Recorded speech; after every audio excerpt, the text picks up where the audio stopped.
په خیر کې تاسو ټول ته یو ځلې بیا هرکلی وایو. زه یم پروین ګیلاني او ما سره ملګرتیا کوي سیاره دیشا. وای پروین ته ووایه چې سهار په خیر کې یو ځل بیا په خیر. لکه تا ویل چې هماغه جمله زه کاپي کوم. ګوره دا خو لکه دا خو نزول دی که نه، دا نزول کېږي، دا نزول کېږي. دا جمله ما ستاسو دپاره پرېښې وه. اوکې جي د څه نه چې موږ ذکر کړی شو د بریک نه پس موږ سره ګیسټ هم وي په پروګرام کې. بالکل جی محمد وسیم صاحب موږ جوائن کړي په سټوډیو کې. السلام علیکم. وعلیکم السلام. څنګه تاسو؟ خیر دی، مهرباني. طبیعت هم ښه دی؟ بالکل. وختي را پاسېدلي وئ؟ وسیمه ماته دی پکې داسې په یو سترګو کتل. ما وایي که ته څه وایې نو چې بیا درته جواب تیار کړم.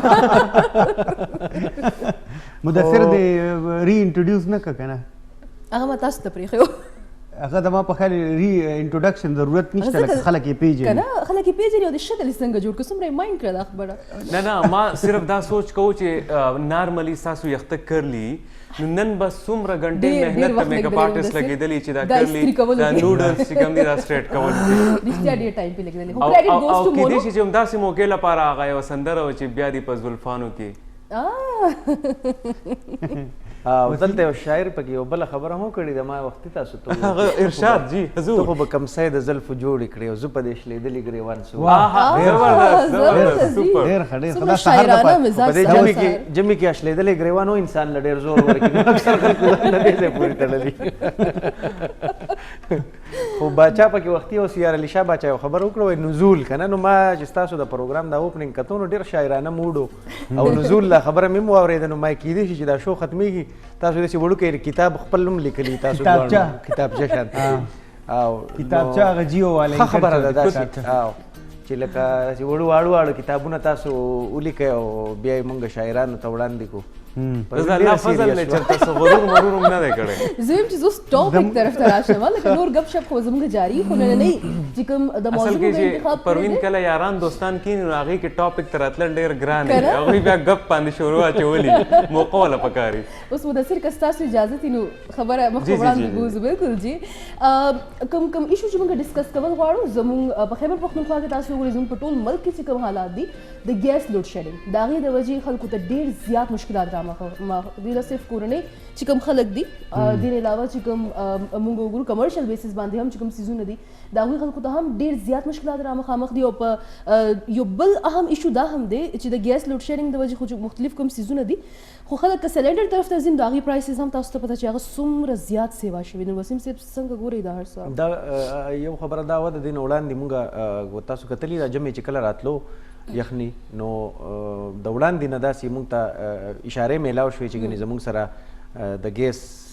چې کوم زمونږ سره بحران سره مخامخ یو دستیابي ده نو هغه کمه ده، زمونږ د ضرورت مطابق چې کوم دی نو هغه کمه ده. او په هغې باندې بیا بیانونه هم راغلي یو دا د وزیر اعظم پاکستان بیان پې هم راغی او هغه بیا ووایي چې یاره دغه مونږ مینیج کوو کوشش به کوو. خو که تاسو خیال کړي په هغې کې د ایل ان جي سیکټر کې لکوټې دا خبره راغله چې په اپوزیشن باندې د حکومت هغه بیانونه راغلل د هغې خلاف چې چونکې په ماضي کې ډېر بېتحاشه ایل ان جي مونږ امپورټ کړې وه او د دغې وجې نه مونږ اوس دغه نشو ورکولی. تاسو فکر کړي په تیر کابینټ میټینګونو کې دا خبره راغلې وه چې یاره زموږ سره اوس په مارکیټ کې که په زموږ نه چې په کوم قیمت باندې مونږ ایل ان جي د قطر نه راغواړو او هغه ایل ان جي بیا زموږ نه په مارکیټ کې اویلیبلیټي د هغې قیمت نه وي نو مونږ هغه په هوا کې نشو الوځولی. تاسو به دا کتلي نو د هغې وجې نه بیا هغې دا خبره کوله چې یاره اوس مونږ ایل ان جي په هغه حساب باندې مونږ نشو راغوښتی نو د دې وجې نه به مونږ ایل ان جي هغه ټرمینل ته چې کوم راځي نو هغه به مونږ سټاپ کړو نو لہٰذا په مونږ باندې به کرایسز راځي. دا وزیر اعظم منټلي خلک دې ته تیار کړی نو یوازې دغه مطلب ایل ان جي کو پرس که تو ډومestic چې ستا کم ګیس پیداوار دی کو ستا هغه انډسټري ستا تا هغه کنورټ کو نو بیا ظاهره خبره ده ستا به ډومestic چې کم کنزیومر دي هغې به سفر کېږي. نو یو خو دغه وجه شوه زموږ سره. دویمه وجه دا شوله چې زمونږ په د دې ریګولیټري چې کومه ده که نه نو هغه هېڅ نشته زما په خیال. زموږ که د ایس ان جي پي ایل والې که د ایس ایس جي پي ایل واخلې د هر ایم ان اے د هر ایم پی اے خپل دغه دی چې هغه څومره کوشش کوي چې هغه د هغه په لاس کې دی شي. د ایس ان جي پی ایل خپل ډپارټمنټ سروې د هغه خپل سرویر چې دی هغه هسې ناست دی ځکه چې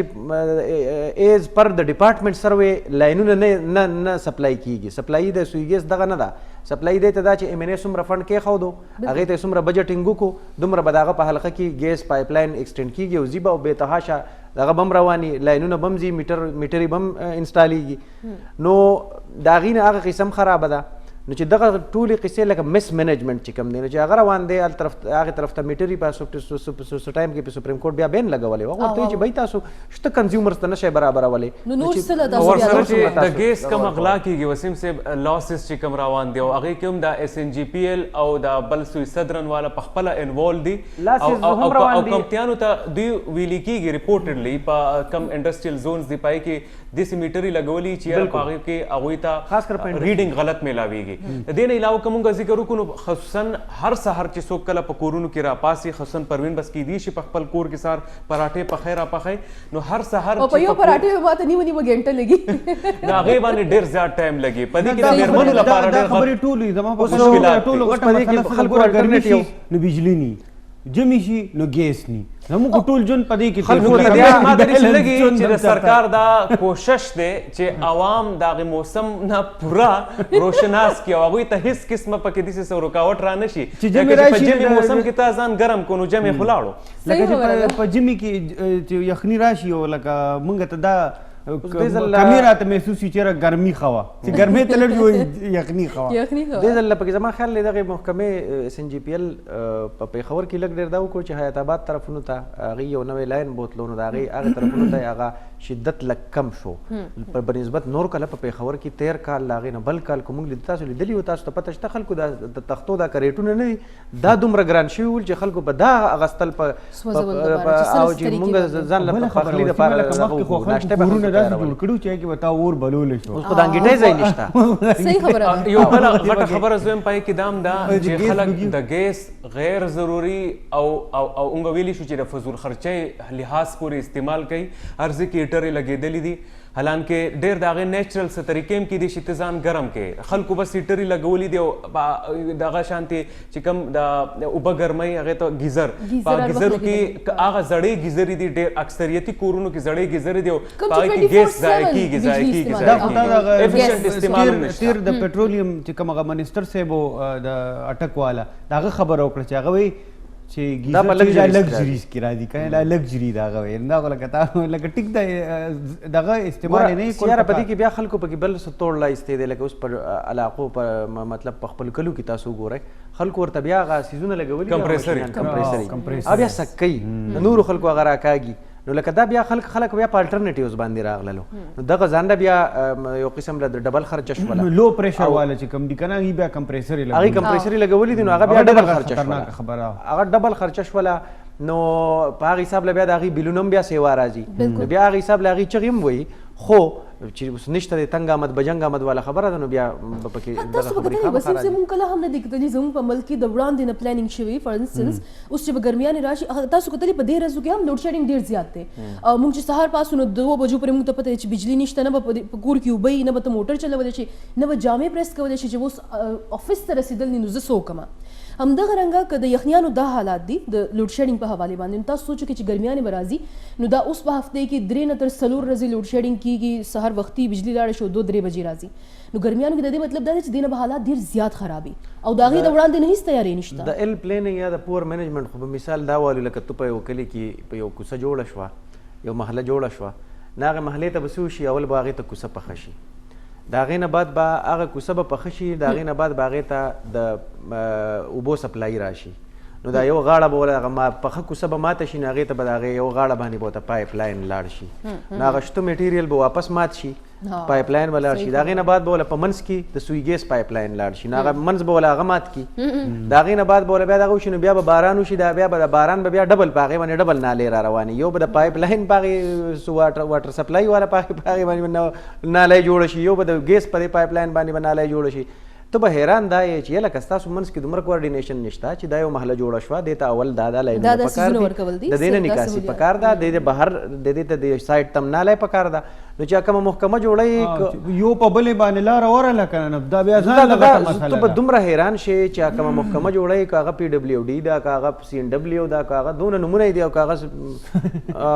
ته خنور پوهه کنه بی ام ډبلیو پلان ډبلیو کنه نو دا غي سره دیو با مکمل لار په خکی هغه له ویب سایټ ته ناله ورنه کی یار دونه به حیران شي تاسو به خپل کتلی تاسو نه دي کتلی نه پر بی آر ټی کې وسی ما غیا چې یو سټیشن کې چې هغه دغه تلو پیپونه تلو ته سوچ کوله کاغه ته او خلک به تلاندې کې کېدل او تل به ولي یو غبل ته مو یغي په دې خرچه راځي ولي او څه ټایلونه لګولي لکه خدای رسول ته وګوره لکه دونه لکه دلته چې کله بیا دغه ته پاتې شي بیوروکراسي ته پاتې شي نو بیا هغه به سم فوټبال جوړي امړه دغه خبره ده لکه اوس د بی آر ټي دا منصوبه وکنه په تیاره منصوبه کې لکه دومره غټه منصوبه ده چا کامن سنس هم نو استعمال دومره غټه منصوبه ده د بلین روپیز منصوبه ده او پاغي کې تل په تو تنور کې بیا ډوړای پخې تل گیای پاغي کې بیا تو امندمنت کې پاغي کې بیا تو چینجز کې په تیار پل جوړیږي او پاغي کې بیا ته دا پته نشي په دې باندې بدا بس راکټ کیږي او کنه راکټ کیږي اده نو زموږ د کلی شاهزاده مصری خده نه نه وای چې دا راتاویږي پکې وی راتاویږي پکې خو چې ډیر د 40 سپیډ نه سیوا کی بیا پکې نه راتاویږي بیا دې بل طرف ته برا غردیدلی ګوره کته تیز زه ته دایم چې زموږ د کلی شاهزاده مصری ته خده کم اس کم هغه خو چې کور جوړای نه دا خو ته پته ده چې د ابو بوله په دې طرف راړو ما صحیح خبره دې هم دې نه وګای باندې بدا ابو راځي یا ټول د چت ټول ابو په درې نه وګورا وایو ما هغه ته خدا پته ده کنه د ګیس د حالات باندې شیر مې غنای چې شهزاده مصری له د وزارت ورکو د پلانینګ دا زوی ما چې لکه هغه به ته خو کی ها او لکه یو سړی دا وایي کنه چې باید چې ورکړي د انګلیش یو څو ټکی ول نه ور دینو کې دي چې هغه زمونږ د ځینې کسان نور کسانو له وزیرانو له نه ورسي بالکل بالکل دا گپشپ جاری ساتو د سر ستاسو به هم گپشپ جاری ساتو خو یو وړه شندمه باخلو د مینه بس واپس راځو پروګرام سهار په خیر کې مونږ سره اوسئ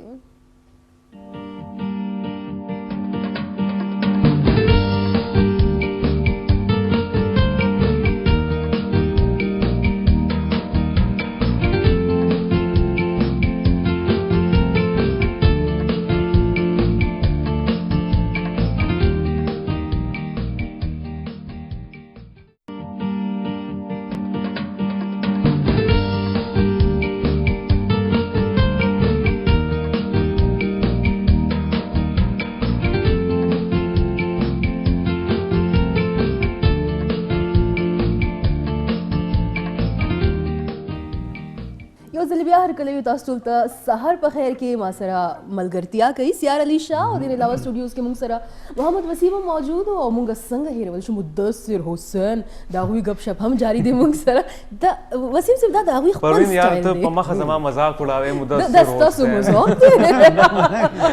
نه ریالي چې ګلم زما خبره راشي نو پروین ته بریک ور یاد شي او چې ګل د بریک نه راشي نو زما است ډایرک خما بس ملندوم کې وګیا مدثر دا ټایم تاسو شو دا کیو نو جناب مونږه خبره کوله هغه ال پلانینګ باره کې او څنګه چې تاسو په خپل وې چیرې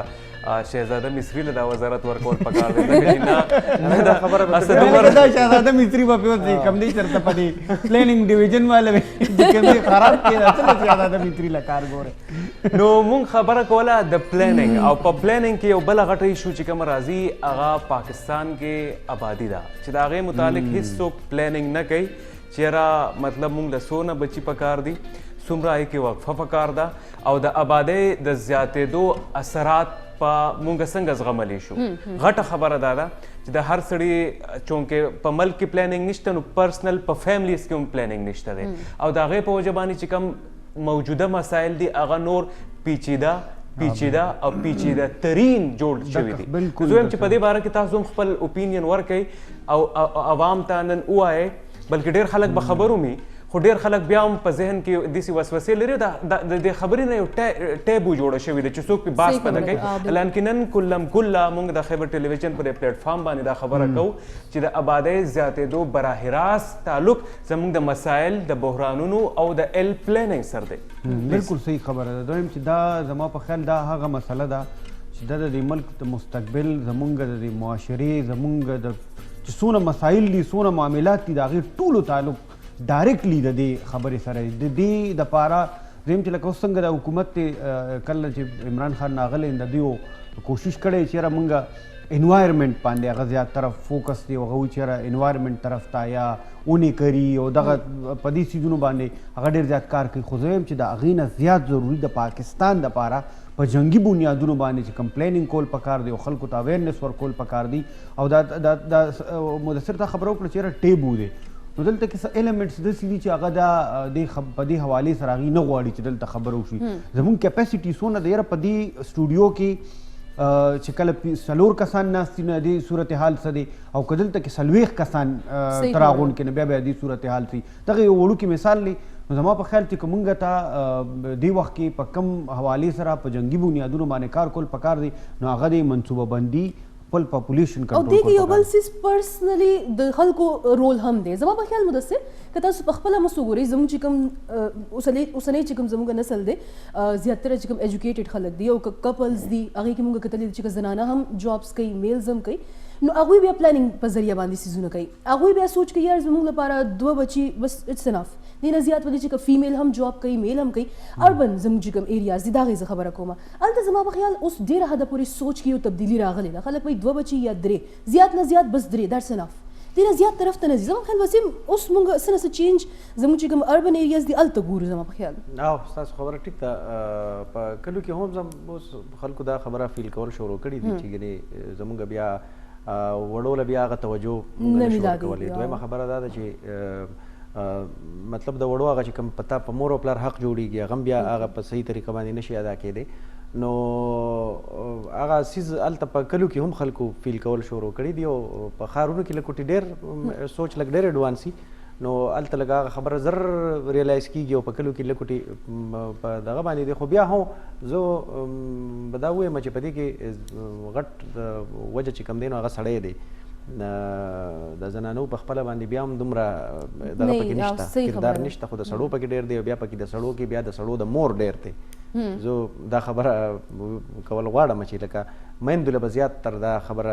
پکاري چې هغې په دې باندې ځان پوهه کړي چې لکه ما په خپل لیدلي دي لکه خلک فورس کوي میندې او میندو له نوسي چېرې 2 بچي دي دا خو هېڅ هم نه دي او پلان کې کاکا خو یو زوی 4 او 10 بچوړي راوړي. میندو له نوسی نه دي پکار میندو له نوسي پکار نو په دې کې به موږ له داسې شاعران د سیار باچا په شان منځ ته راتلل پکاري چې میندو محفل جوړ شو جی سیام څه پکار دی او څه پکار دی جی. په یو ټایم کې ویلو چې کینې نورو وطنونو له زلمي لو یوې میندې لیونۍ دي نادانې دي او ډېر ښکلی څیز ویلی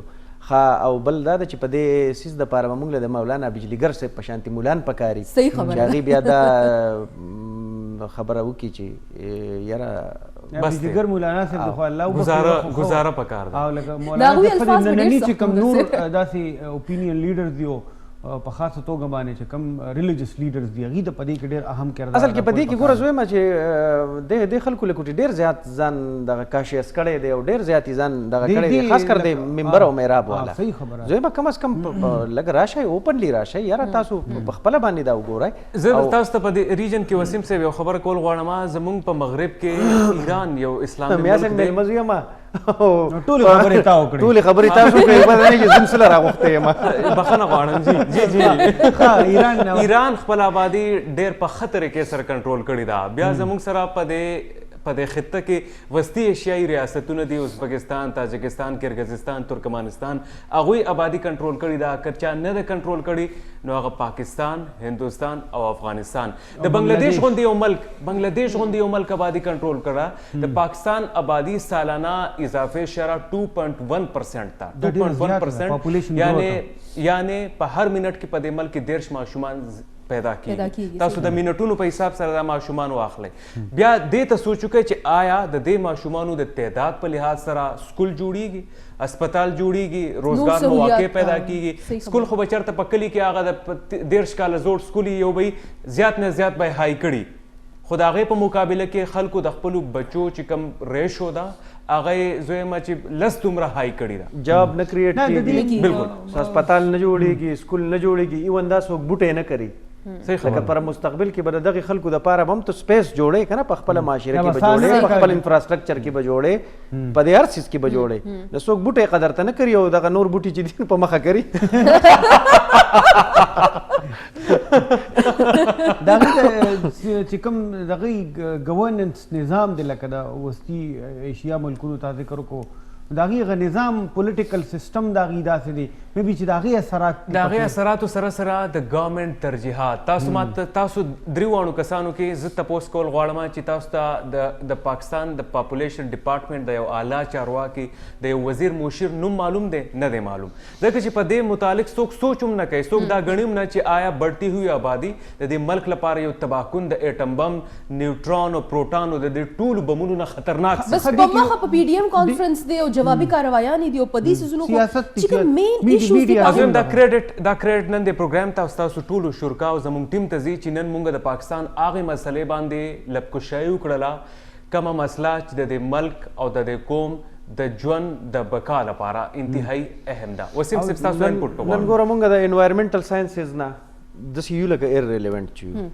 خا داسې مونږ د ماحولیاتي بدلون نه مونږ داسې یو لکه هغه سیز مونږ ته داسې ښکاري چې مړه د دې خو به چېرته اوور د ایرز به پنګ باندې د هغې اثرات راځي او چېرته دغه به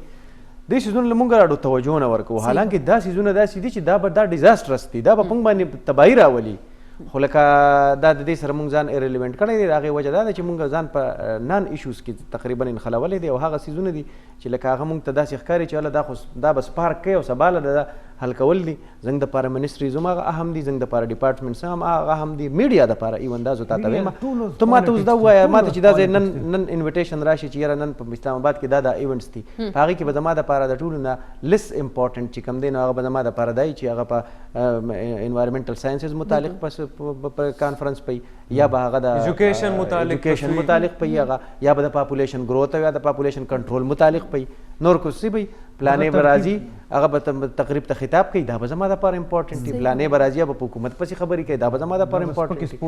هغه خبرې به دغه شانتې د میډیا هیډلاینز ګورئ دا تاسو به کتلي هیډلاینز به صحیح تاوی ماوی فلانی دا ویلي ډینګي وته دا ویلي فلانی دا ویلي هغه ته په جواب کې دا ویلي دا زموږ ترجیح پاتې شوې ده زموږ خیال زموږ چې کوم ګورنمنټ دی هغه په خپل هم په سیزونو کې سیریس نه دی د هغې اکارډنګ زما په خیال زموږ نور که موږ د چینلز پالیسیز خبره وکړو د نورو ادارو د پالیسي خبره وکړو د هغې اکارډنګ ټول سیزونه رواني که نن دوی سیریس شي که نه په مختلف سیزونو کې چې نه پاپولیشن په حواله خبره کول دي کلایمیټ چینج د وجې چې کوم سچویشن را مخامخ کېږي نور موږ وایو چې د ټیرریزم د وجې بیا هم یو څو خلک وي چې کله د کلایمیټ چینج یا داسې څه څیز کېږي سیلابونه راځي زلزلې راځي نو په زرګونو تعداد کې خلک مري چې څومره هم ودانۍ دي هغې ته ډېر زیات زیان رسي او ډېر په لوی پیمانې باندې تباهي کېږي که د دوی ترجیحاتو کې دا څیزونه راشي نو زما په خیال د نور خلکو د نورو یو لنډ مثال دی ته ګوره لکه د ملیټنسي یا ټیرریزم د وجې نه چې څوک آی ډي پیز شول دا د 15 کاله بعد خپل کورونو ته واپس لاړل خو د کلایمیټ د وجې نه څوک آی ډي پیز شول اوور د ایرز به هغې خپل علاقه وینئ بالکل همدغسې ده لکه ډسپلیس شول که نه هغه ځای کې بیا ته د ژوند کولو په 100 کاله کې ته هغه ځای کې د ژوند کولو سوچ نشئ کولی او بیا د هغې خلکو به په تا باندې بیا ټوټل ډیپنډنسي به په هغه علاقو باندې راشي او بیا دا په یو دونه داسې نه ده چې ګنې د نارت وزیرستان نه خلک آی ډي پیز شول نو دا به صرف د نارت وزیرستانه پورې محدود پاتې شي لیکن بیا دا نه یو عام مسکنسپشن دی هغه دا دی چې اکثر څوک د ماحول یا د ماحولیاتو خبره کوي نو چې کوم ریسپونډنټس دي هغوی ورته وایي چې خلک د ډوډۍ اریان دي او تاسو د ماحول خبره کوئ د دې حوالې سره د یو انوایرمنټلیسټ ما ورسره یو پروګرام کړی نو هغوی ماته ویل چې څوک دا خبره کوي نو هغوی له جواب دا دی چې خلک به ډوډۍ هله وخوري کله چې هغوی ژوندي پاتې شي چې کله ته ژوندی پاتې نه شي نو تا ته زه لس ډوډۍ کېدم نو هغه ته څه وخورې امپیکټ یې دی که نه چې ګوره لکه تیر کال د غنم پیداوار چې هغه کم شوی و حکومت نه چې تپوس وکړه نو هغې څه وی بارانونه وویل موسم بدل شوی و په داسې ټایم کې په غلط ټایم کې ډېر باران وشو بارانونو هغه سلسله داسې وه چې د هغې اثرات ډایرکټ لکه فوډ سیکیورټي باندې راغې نو اثرات یې خو ډایرکټي خو خلک ته پوهیل بل زموږ دلته کې یو بله ډېره غټه مسله ده په داسې مسلو سره پلانینګ سره او انوایرمنټ او دې قسمه سیزونو سره اکثر یو جنرالي زموږ خلک یو خبره کوي دا وی کانسپیرسیز دي ورسره دا د پلان کې هغه دغه دی او دین هغې دا کول غواړي او د دین هغې هغه کول غواړي دا د پلان کې ملک دی او دا د یورپ نه راغلی دی راپسې دا پسې مونږ کانسپیرسیز پسې روان او بیا سیاره ګوره زمونږ غوندې د ملک سره چې لکه هغه یو آلریډي مونږ په دغه باندې ریجن باندې یو په ډېر خطرناکه پټۍ باندې مونږ یو خاص کر د ماحولیاتي بدلون په حوالې سره او بیا زمونږ صوبه چترال د هغه ځای نه په شروع کېږي تقریبا نو بیا زمونږ غونته کې د ملک سره چې په هغې کې بیا ستا د مجبوریت نه هم ډېر خلک فایدې اخلي لکه موږ باندې زلزله راله په زلزله کې چرته لاړې کمبلي چرته لاړې چا وخوړی اب هم تاسو کتلی که نه بیا زمونږ د هغه ځای کې مونږ زلزله وخوړی زمونږ د دین اسلام بیا هغه ځای کې هم پته ولګي بیا په داسې حالاتو کې چې زمونږ د ملک سره ریسورسز وي زمونږ د NDMA سره خپل تر اوسه پورې یو امبولینس نشته نو بیا مونږ څه کوو بیا په لاسو باندې لاس کېږدو هله جي اولنی امداد راله ترکي راکو هله جي اولنی امداد راله چین راکو بیا شمارو چې اولنی امداد چا راکو بیا مونږ په داسې حالاتو کې دغې ته او په دې کې بیا چې مونږ کینو مونږ بیا کینو نو بیا مونږ وایو دا زنګ د پاره دا ترجیح نه ده پکاره زنګ د پاره دا ترجیح نه ده پکاره لکه اول د ټولو نه اولنی خو زما د پاره دا ترجیح پکاره ده یعنی خبره واپس هغه پلانینګ طرف ته راځي او وسیم صاحب که تاسو ګورئ دې نه وړاندې مونږ سیار سره هم دا خبره کوله چې پلانینګ مونږ ته زموږ په ملک کې په هېڅ شعبې کې په نظر نه راځي اسپیشلی مونږ د خپل کرکټ خبره کوله د هغوی زموږ چې کوم کرکټ ټیم د هغوی پرفارمنس تاسو وکتو هلته خو هم د پلانینګ کمی دی که نه څه وویل غواړئ په دې اړه کرکټ په باره کې زما داسې ډېره عمیقه مشاهده خو وسیم صاحب پرون مونږ په نیوز روم کې چې کومه ناسته درلودله نو پای کې زموږ د غوږونو څخه دا خبره وتېرېده چې تاسو په یو وخت کې د صوباړې ډېر زیات شوقین پاتې شوي او تاسو داسې صوباړې والی دی چې د بازارې د رود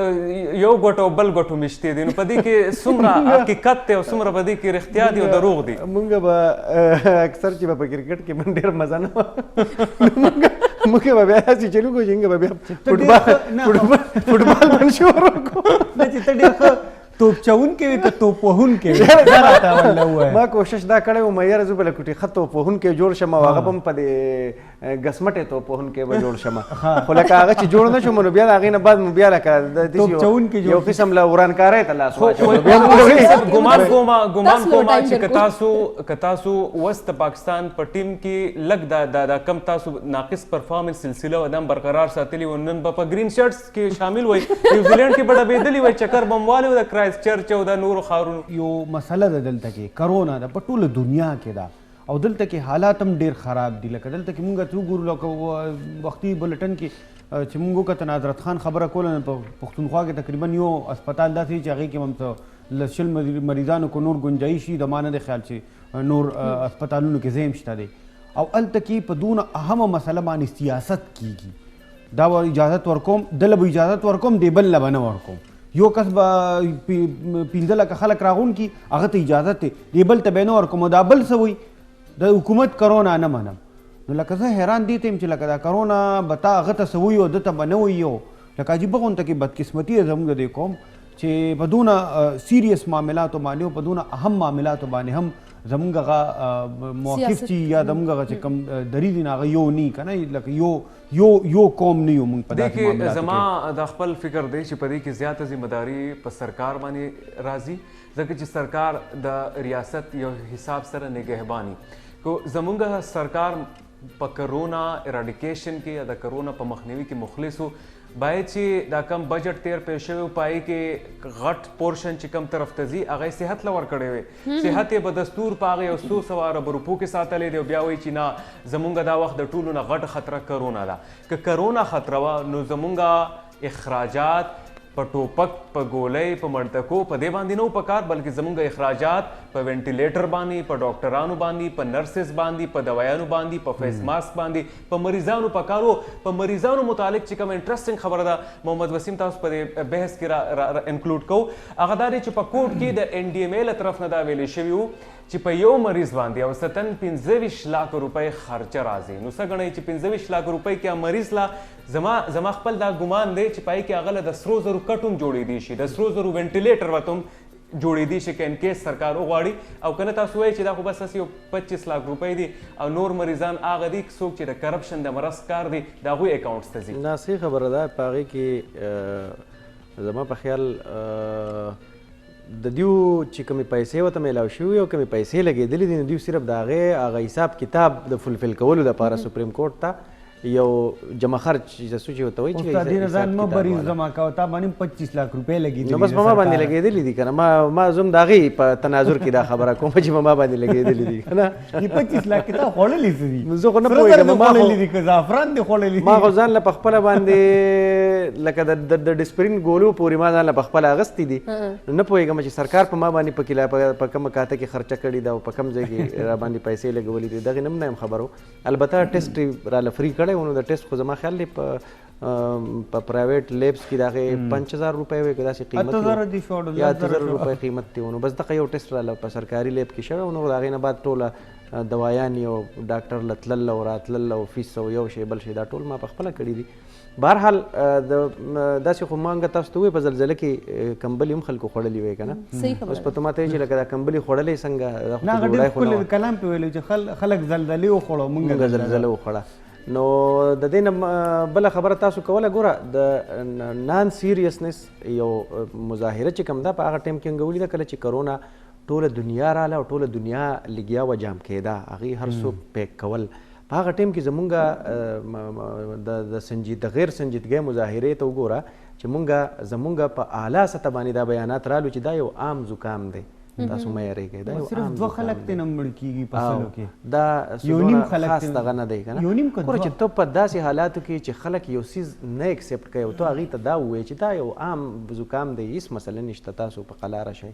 ملک بندولو ته ضرورت نشته د بازار بندولو ته ضرورت نشته ادارې بندولو ته ضرورت نشته پینک کېدل بیله خبره ده لکه پینک کېدل خو چې کله په یو جاز کې ته یې او جاز ډوبېږي هم نه ته به نه پینک کېږې د هغې وجه دا ده چې ته بیا ستا هغه سوچ هغه دغه ته بایلې دغلته کې دا د یو مشر کار دی چې به تا پینک کېدو ته نه ورکوي خو ته دا نشئ ویلی خلکو ته چې دا معامله چې کومه ده یا دا بلا چې په ما را روانه ده نو دا د دې نه ته بلکل ځان لا علمه وساته دا بیا ستا دا بیا ستا غیر ذمه داري خلکو ته په ډاګه کوي دا بیا دا ستا د غیر ذمه دارۍ مظاهره ده نو زما په خیال زویمه موږ له په حکومتي لیول باندې اولنۍ مظاهره د غیر ذمه دارۍ چې کومه ده نو هغه حکومتي لیول باندې شوې ده د هغې نه بعد زه ګوره اوسه پورې زویمه پی ډي ایم چې کوم دی کوي دا غلطه کوي خلک راغونډوي دا غلطه کوي خلک په جلسو ته راغونډوي دا غلطه کوي په خپله راغونډېږي دا غلطه کوي خو زه دا ته بیا هم وایم د هغې نه غټه غلطه چې کوم دی هغه حکومت کړې ده مخکې هم کړې ده او د دې نه مخکې تا ته پته شته دی حکومت وخت چېرته تا لیدلی دی چې هغه د اپوزیشن په مقابله کې جلسې کوي لکه دا حکومت چې کوي اوس په بیا مونږ سیریس دغه طرف ته روان دا بال پروین په کوټ کې ورولو ځکه چې د پروین سره داسې څه ډېر زیات بال خو ورولې خو هسې نه چې لکه هغه ورله دغه په شانتي لته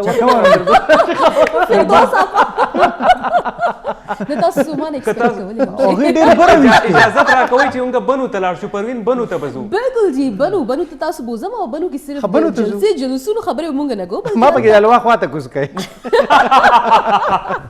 هلته ډېر داسې ښکلې ځایونه هم دي داسې سیاحتي مقامات هم دي چې د هغوی سیل کول هم په تاسو ټولو باندې او زموږ چې څوم کتونکي دي په هغو باندې هم ډېر زیات ضروري دی نو موږ سره یو ریپورټ دی د ګوهر وزیر نو هغې طرف ته زور تاسو ته ښیو د باران ډیم ښکلې نظارې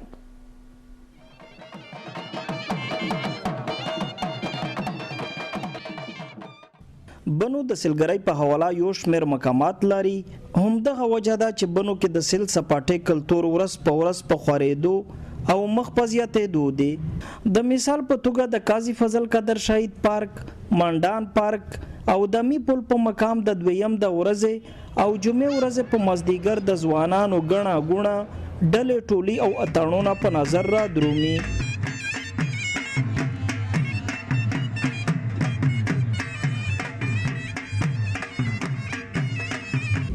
ولې په عام ورځو کې اوس اکثر خلک د دریای کورم بابا سیب زیارت او برانډیم مخه کوي برانډیم ته زیاتره ځوانان د ډلو او ټولیو په شکل کې رادرومي او بیا دلته پورا ورځ تیروي دلته راتلونکي خلک یو لوري ته په خپله مختلف قسم خوراکونه پخوي ولې بل لوري ته د ټنګ ټاکور بنډارونه هم ګرم ساتي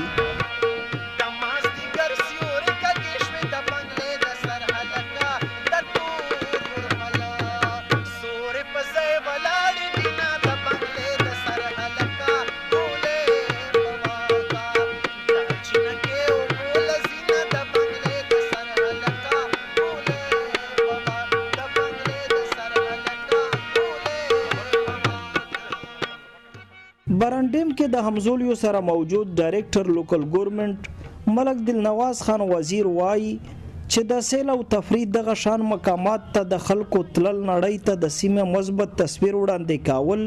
او د امن پیغام ورکول دي. دا قسم چې کوم پروګرامونه دي دا ډېر ضروری دي ځکه چې لږ کې چې کوم د میش په حال کې د دهشتګردۍ په نفسیات باندې کوم اثر غلط اثر کړی و هغه شی ختم شي او د علاقې د چې کوم امن دی هغه بیا واپس دلته راشي. د سره یو شی دا دی چې هغه سیاحت چې کوم دی د علاقې هغه سیاحت چې کوم دی اته فائدہ ورسي دلته سیاحت ډېر مخشلور شي. سیاحت چې سمره علاقې کې ته وګورې په کوم ملکینه کې ځنه داسې ملکینه دي لکه مثال تایلند شو یا سویټزرلند شو دغه هیڅ قسم کاروبار نشته دغه ملک د ټوله چې سمره د اکانومي ورته د سیاحت نظر می خلک ورته می د علاقې دغه سره د فائدہ او شو چې د علاقې ته کې میجر غلي دا سبو د میش کې پوس خلک دا وویني دغه سره دلته او د سیاحت پر مختلف دا برسټاوسینه جوړ کی دلته د جنوبي ځایونه جوړ کی دلته کوخه جوړې شي دلته په ځای باندې خلک د کینه جوړ کړي د خلکو کاروبار چي شي. په دې موقع بچخان پوهنتون کې د پښتو څانګې ډایریکټر ډاکټر محب وزیر وویل بنو او وزیرستان د سیلګرۍ په حواله یو شمېر ځایونه لري چې د دغه سه پروګرامونو سره د حکومت او نورو سیمو خلکو مخ ورته راګرځېدلی شي. زه په خپله چې دا سیمه د برانډیم ورستې پرته دو په ژوند کې په اولي ورځ راغلم دا سیمه مې ولیدله او ډېره مې انجوای کړه او زه خوښي محسوسوم چې د موږ په سیمه کې دا نمونه د سیر او سیاحت ځایونه هم شته دي. د سره د خل چې کله درېمي دغه سره توسې غوندې صحافیون لوړ شي هغه صحافیون چې کله دا ریکارډ کوي او دنیا ته شو کوي نو د دنیا مخ هغه سیمه ته وروړي د حکومتي د واکدارونو مخ ورته وروړي علاقه ته سم ملاويږي ترقی یافتي چارې کیږي نو دغه ډېر پازیټیو اثرات دي او خصوصا په د نن سبا حالات کې چې د نشې دور دی د دهشتګردۍ دور دی بیا په داسې دور کې دا قسمه محفلینه دا یو صحتمند محفلینه وي چې د معاشره د نیگیټیو د منفي شایانه راړوي او په مثبت ډګر یې اچوي. خبره نه ده بابو زار بابو ولا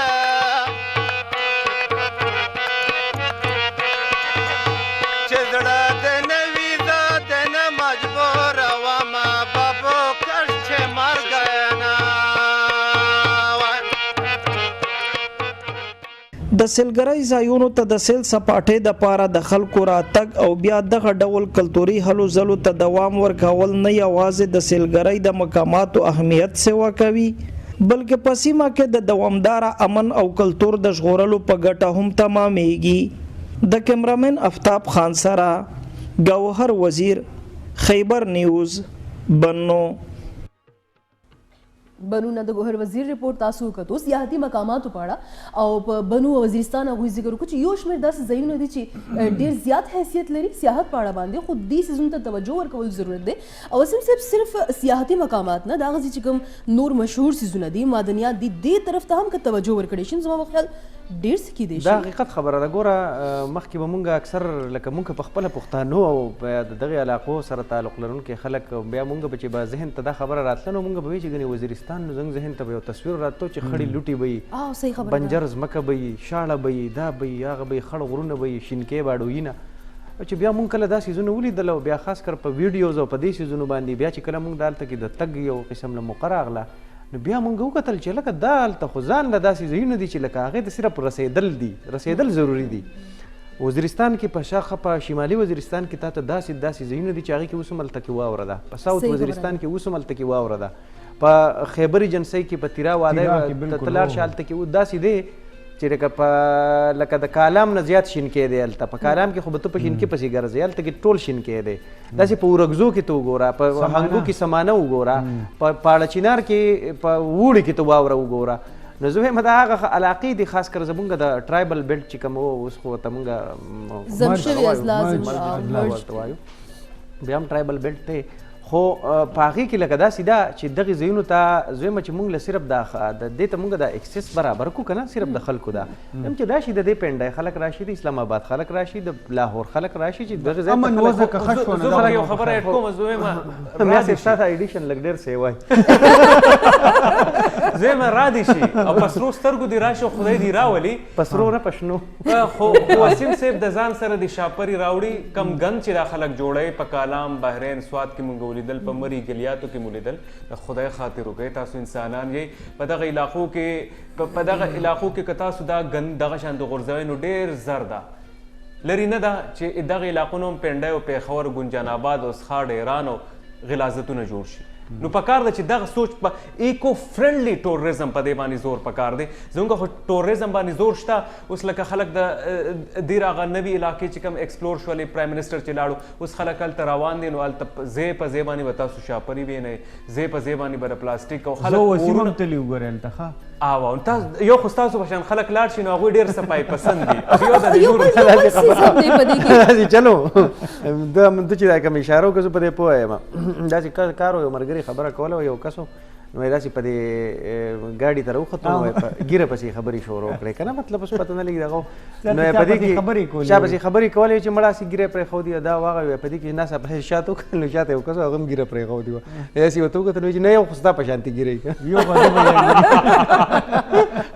دماغه خبرو کې یو ستاسو په شانتې خلک دلي تاسو وسیم دا هم کتلی په داسې چې څومره هم ټورسټ پوینټ سي یو څیز خدای چې لکه زموږ په خپله هم اخلاقي دا څیز په موږ باندې لازمي دی که موږ ځو هلته خوراک څښاک یا څه څیز کوو نو بجای د دې چې هلته ریپرز لړه کړو واپس هماغه شاپر کې ځان سره راوړو او چې کوم پراپر پلیس دی هلته بیا لړه کړو خو د دې نه علاوه تاسو کتلی چې کوم ټورسټ پوینټس دي هلته هم څه خاص حکومتي توجه هم نه ډسټ بینز به تاسو ته نه ښکاري څه داسې بل څه څیز به تاسو ته نه ښکاري بس تش یو ځای دی چې وزیر اعظم هلته چکر ووهلو دا ځای دی دا ډېر ښکلی دی او فلا ځای ښکلی دی خلک به هلته تګ راتګ شروع کړي خو څه سهولیات به هلته نه وي بل څه څیز خو هم هلته دا مدثر ته موږ به شاپرې غردو خو ته حکومت ته ووایې چې هلته انتظامات وکړي هغې سره بله یو غټه خبره دا هم ده چې زمونږ خلک کله سیل سپاټوله څوک ځي نو د مخکې نه یې پتیلی مسالې غوښې وریجې دا دغه کړي سیل نه ځئ هغه ټایم کې څه لایټ غونته کې څه خوراک وکړئ نیچر ایکسپلور کړئ بجای د دې چې تاسو کېنئ اور بلوئ او بیا کټوۍ پخوئ او بیا خوراک جاز باندې ته وخیږي که نه نه به سړي اتي خوړی شي دونه جاز باندې کې لکه دونه سړي بیغ بوټان جاز باندې کې خو دونه موسم ټمپریچر هلته کې لکه په اوړي کې دونه غورځېدلي دونه موسم یخي چې په هغه ټایم کې او بله دا د هغه ځای کې اکثر سړي ټول مسلسل د چینو اوبه وڅښي که نه هغه خو داسې لکه هغه هر څه وینځلی شي دننه کلمې خو لکه دا چې څه څیزونه داسې هغه اوس ډیکمپوز کېږي نور خو هغه څیز نه وړي چې کوم ډیکمپوز کېږي نه لکه اوس پلاستیک دی زه بیا هم وایم را دي شي خیر دی د اولنی کال یو نیم دی پکې د شاپري مو غورځوي خو را دي شي د قبایلي علاقو ته دا خلک چې راشي صرف تشریف راوړي نو او بله دا د اوس د امن وضع ماشاءالله دومره بده نه ده هغه ځای کې ډېر امن دی لکه اوس که یو سړی وایي چې یاره زه سوات ته ځمه زه یېرېږم نو دا دی هسې بده کوي بیس نشته دی ښه ښکلې لاړ شه او راشه لکه دا د ممنون حسین صاحب خبره ده ممنون حسین صاحب پکې یو پیره چې صدر هغه پکې بیان ورکړی و هغه وایي چې یاره د پنډۍ کې مې ډېر زړه کېږي چې لاړ شم او سري پایې وخورم خو لکه وایي چې صدر یم نو څوک مې دغه نه کړي څوک داسې ونه وایي موجوده صدر خو مدیدار نه وتلي ټیکي میکې هلته خوړلې نو په هغه ټایم کې د شیخ رشید صاحب چې و نو دی خو په اپوزیشن کې نو هغه ته پخوانی ډېر ساده و که نه پوهېدو دا خبرې ته باید چې توجه ورکړي زه شروع کوم مینوال به ورته توجه ورکړي زه به د خپلو کتونکو ته دا خبره وکړم نو شیخ رشید صاحب په هغه ټایم کې په دغه کې و په اپوزیشن کې و نو هغه ورته وایي چې صدر صاحب و دا ته زه ګارنټي در کوم چې کم از کم په پنډۍ کې چا سره دونه بېکاره ګولی نشته چې پته یې خرابه کړي راځه ناشتې کوه او بیا ځه سهار راځه او مازدیګر ځه نو داسې ته زه هم وایم چې لکه تاسو راځئ هېڅ مسله نشته دی قبایلي علاقو ته راشئ ښه مزیدار امن دی هېڅ مسله نشته ها البته په هغه ځای کې ګوره یو خبره ده تاسو ته دا ډېر غټ سهولت میلاوېدی شي د هغه ځای لوکل څیزونه دي هغه ډېر مشهور دي به تاسو ته په هغه ځای کې ډېر ښه میلاو شي په ریټونو به درته هم ښه میلاو شي د هغه ځای سپیشلیټي هغه به تاسو ته ښه میلاو شي نو راشئ تشریف راوړئ اوس به زه داسې چل کوم چې تاسو ټول به زما اخري خبره ده چې تاسو کم داسې قبایلي علاقو ته ځئ سوات ته ځئ بردیر ته ځئ نو د هغې علاقو مقامي کم رسم و رواج دی د هغې خیال ساتئ دا مه ګڼئ چې یاره دلته به هم زنانه بهر راوځي یا به ستاسو تصویرونو ته ولاړي هلته خپل مقامي کوډ دی د هغې زیات خیال ساتئ. تاسو بل څه ما ویل تاسو هنګو طرف ته بوځم چېرته چې نه خو موږ تاسو مونږ بنو ساوث په چکر راوکاږلو لکه د مار یو طرف ته موږ خبره کوو د مختلف ښکلي چې کوم ځایونه دي د هغه ځای چې کوم مختلف څیزونه دي اهم او مشهور چې کوم څیزونه دي همدغه رنګې مختلف ځایونو کې خلکو کې ډېر زیات ټیلنټ دي. د هنګو یو کس دی او محمد نثار نوم دی ډېر زیات ټیلنټډ دی او هغه لاسو په ذریعه باندې چې کوم لرګي دي د هغو نه ډېر ښکلي ښکلي فن پارې جوړوي. نو په دې اړه یو رپورټ دی د محمد اسماعیل راځئ چې تاسو ته وښایو.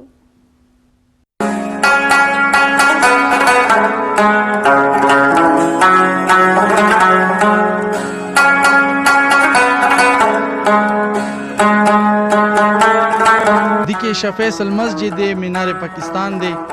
برج خلیفه دی، ډېر سامان ورکی جوړ کړي مې دي، د ریوتي سامان دی ورکی. د هنګو شنې وړي سیمې اوسیدونکی ځوان محمد نثار په ګوتو کې الله تعالی یو داسې ځانګړی هنر یخی چې د لرګي نه په لاسو داسې فن پاري او څیزونه جوړ کړي چې انسان ورته ګوته په خوله پاتې شي.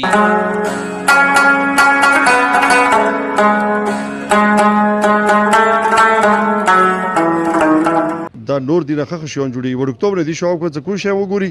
کته ورته د موټر وخه صدا موټر جوړ کا دي د موټر تسترګي غړي او دی لرګي نه دا شی جوړي خالص لرګي مده زده کوي. محمد نثار چې د لرګي نه مختلف سیزونه تصویرونه جوړوي کوم چې یو خپل خوند لري. محمد نثار وایي چې دغه فن شوقیه کوي او چې کله د دکان نه کور ته راشي نو بیا خپل دغه شوق پوره کوي. بچپن نه مشوق دي د کار زکوم او دغه زه خپله بیسیکلی جنرال سټور کوم بار سټور مې دی او دا چې بس نه دغه دا شوق موق دا کوم. دا غوښتنه دی چې موږ ته څه نوکري راکړی شي پوه شي اندغه هنر کې پوه شي چې موږ دا کار وکړو ورکې او دا مې غټ ارمان دی او شوق مې دی.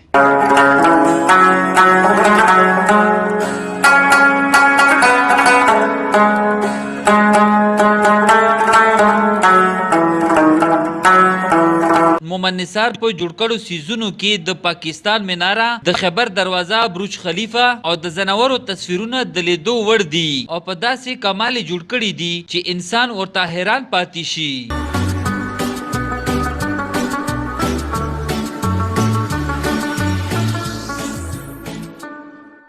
دا یو شی باندې د ورځم لرزي، دوه ورځي، دریم ورځي، دو درو ورځو کې د جوړیږي یو شی. دکې شاه فیصل مسجد دی، مینار پاکستان دی،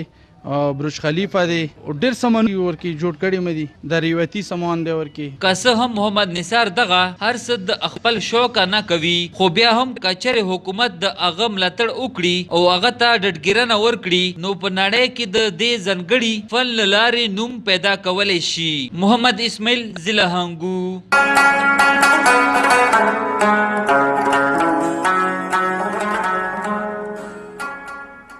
جی هنګونه د محمد اسماعیل رپورټ تاسو وکړو. یقینا ډېر زیات ښکلي څیزونه هغوی د لرګي نه جوړ کړي، ډېر ټیلنټډ و هغه کس. نثار ډېر تکړه سړی دی او موږ هم وایو چې یاره نړۍ په نړیوال کچ باندې د هنر ومنلی شي. ډېر ښکلي ښکلي څیزونه د پاکستان مینارې جوړه کړې وه، برج خلیفه یې جوړه کړې وه. داسې خلکو له زویم دوی له ډېره توجه پکار ده. اکثر زموږ په معاشره کې د دې خلکو ته موږ وزګار وایو، د وزګارو په سترګه ورته ګورو. داسې یو خاندان دی په دې درګۍ هریان کوټ طرف ته، خور ده، رور دی، بل رور دی، بل رور دی، ټول ډېر د کمال ډک یو خاندان دی. پلار یې ځان له یو کمالي سړی دی، استاد دی، هغې کې کمالي بچي پیدا کړي، کمالي بچي پیدا کړي او هغې له دونه خلاص لاس ورکړی دی چې ځئ څه کوئ. هغې څه کولی شي. میا صاحب ستا دا پته ډېره زیاته خو لکه بهرحال لکه زوی مې د هغې هغه هنر چې کوم دی هغې ته وکتلی شي نو هغه هم ډېر زیات دغه دی. بل ما ورته یو بازار ته ورغلي وو، هغې کې یو زنانه وه، هغې یو سکول کولاو کړی و، صرف په 1000 روپۍ میاشت باندې هغه پینټینګس ښیي خلکو ته. ما ودې لاړو دومره ما دوی ته ویې د دې اوس ډېره حوصله افزایي پکار ده. خلک راځي په دې اتوار بازار کې تاسو چېرته لاړئ چکر شی ډېر انکریجنګ سیز دی. نو ما ورته ویل د دې سیزونو دا ښځه چې کوم دی دا دونه کمالي ښځه ده، ټیچره چې کومه ده او مې دې زموږ په ځای کې د دې حیثیت بس دغه عمر دی چې ځان صحیح خبره هیڅ توجه نشته د خلکو طرف ته د خلکو په هر حال څوک چې پیژني څوک چې ورک پیژني نو دغه خلک زموږ په دې سترګو باندې پراته دي بالکل صحیح خبره ده هم دې سره جی بالکل زموږ د پروګرام وخت چې کوم دی هغه هم د ختمېدو طرف ته روان دی زه به د دې ډېره مننه کوم ډېره مننه محمد وسیم صاحب تاسو موږ سره په پروګرام کې موجود یو ډېرې ښکلې خبرې تاسو وکړې او ټول نه زیات چې چا موږ انټرپټ کړي نو د هغې هم مننه کول پکار دي د هغوی سات خو به تاسو سره اني هاو نور بلټنز کې هم وي تاسو به اپډیټ کوئ ټول کام ډېره مننه مدثر حسین زموږ سره تاسو هم موجود وئ او نیوز اپډیټس نه علاوه هم تاسو ډېر زیات انپوټ وو بالکل د خیبر نیوز چې کوم د اسلام آباد څانګې دا سفر و د تر اوسه پورې هغه سرته ورسېده موږ اجازت غواړو ستاسو نه د لوی الله په امان